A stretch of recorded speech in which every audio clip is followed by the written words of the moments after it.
Buddy Keith Jones behind the binoculars here at Parks for Saturday, January 11th. It feels more like spring here than winter time. We're going to have record temperatures today up into the mid 60s. We should have a fast racetrack. Let's take a look at races 6 and 8 this afternoon. Sixth race, a mile and 70-yard claiming racehorses in here for 16,000, non-winners of 3. Race looks to have absolutely no speed, except for number 2, Lucky Britches. The morning line favorite at 8-5 for trainer Carlos Guerrero with Michael Sanchez on board. He was a $12,500 claim by Carlos back in the spring and has shown good improvement since that claim. In fact, a race in August down at Delaware Park in a 25,000 non-winners of 2 had a chance to set the pace and ended up drawing out to win that one by 3.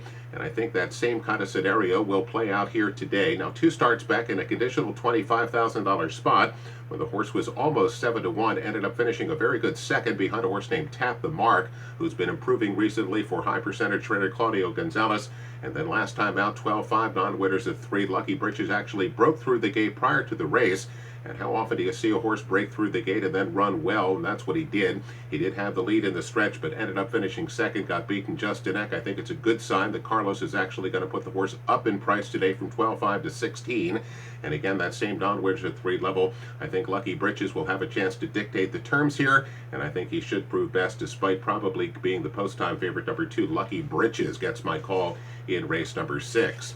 The 8th race today, claiming race at 6 furlongs. Horses in here for $8,000. Now, the 6th race didn't seem to have any speed. The 8th race seems to have a lot of speed.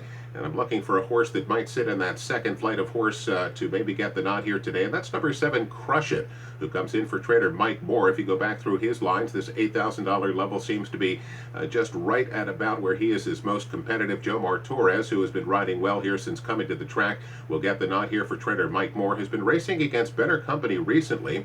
Now, a couple of starts back in a $50,000 stake down at Laurel, going 7 furlongs, finished a very good third, rallying from off the pace to get beat by just 2 lengths, so that was a good race. Now, last time out against better company at Laurel in a conditional or a restricted allowance race, ended up finishing 4th, got beaten by about 5 lengths. It again comes back in class to a more competitive spot, should have a chance to sit just off the embattled front runners today. Does have numbers that indicate that he should be competitive with the other contenders at here, and again, I think the scenario sets up well for him. So race number 8, I'm going to give the call to number 6, Crush It. Good luck.